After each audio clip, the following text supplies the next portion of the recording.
ধরে নিয়ে আসবো, মাটির নিচে থাকলেও ধরে নিয়ে আসবো। আজকে তো মাটির উপরে বেনজির আছে। ওবায়দুল কাদের, হাসান মাহমুদের মতো বীর সৈনিকরা কোন কচু করতেছেন বসে বসে। আপনাদের বেনজির মাটির নিচ থেকে আমাদেরকে ধরে আনার হুমকি দেয়, আর আপনারা মাটির উপরে থাকা লোকটাকে ধরতে পারেন না। রানা দাশগুপ্তরাও এখন আপনাদের বিরুদ্ধে কথা বলছে। গতকালকে রানা দাশগুপ্ত বেনজিরের দখল করা জমিতে গিয়ে গোপালগঞ্জে গিয়ে বলেছে শেখ হাসিনাকে উদ্দেশ্য করে যে আসেন দেখে যান আপনার বেনজির, আপনার লোকেরা আমার সংখ্যালঘুদেরকে কিভাবে অত্যাচার করছে। মুক্তিযুদ্ধের স্লোগান দিতে দিতে বেহুশ হয়ে যান। আজকে সেই মুক্তিযুদ্ধের চেতনা কি এইটা নাকি? চোরকে লালন পালন করা আর ভালো মানুষদেরকে দমন করা। চোরকে লালন পালন করার জন্য বাজেটে 15% কর আরোপ করেছেন। 15% দিলে চোর ভদ্রলোক হয়ে যাবে।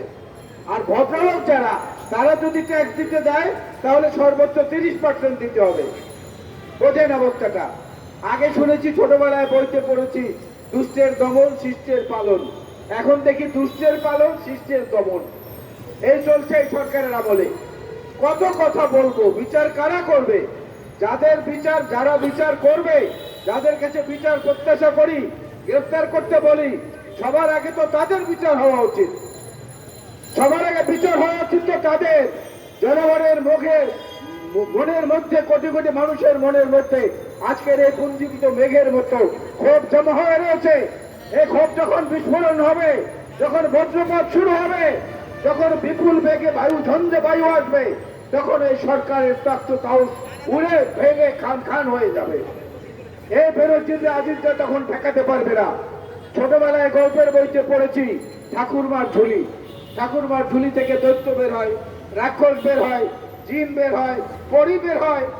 আমাদের দেশে এক ঠাকুরমা আছেন, তার ঝুলি থেকে এখন বেনজির বের হয়, তার ঝুলি থেকে এখন আজিজ বের হয়, তার ঝুলি থেকে এখন সাহেব বের হয়, সম্রাট বের হয়, পিকে হালদার বের হয়, হলমার্ক বের হয়, বিসমিল্লাহ গ্রুপ বের হয়।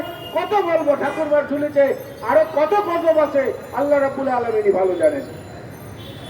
সুতরাং এই ঠাকুরমাকে সরাতে না পারলে এর ঝুলি থেকে এইসব জিনিসই বেরোবে, এটাই মেনে নিতে হবে। মুক্তিযোদ্ধারা তো সেটা মানতে পারবেন না। তারা বিদ্রোহ করবেন, বিপ্লব করবেন, আমরা সঙ্গে থাকবো, তরুণ প্রজন্ম থাকবে, এবং সেই বিদ্রোহের আগুনে পুড়ে এদেরকে একদিন বিচারের কাঠগড়ায় দাঁড় করানো হবে। ধন্যবাদ। জাতীয়তাবাদী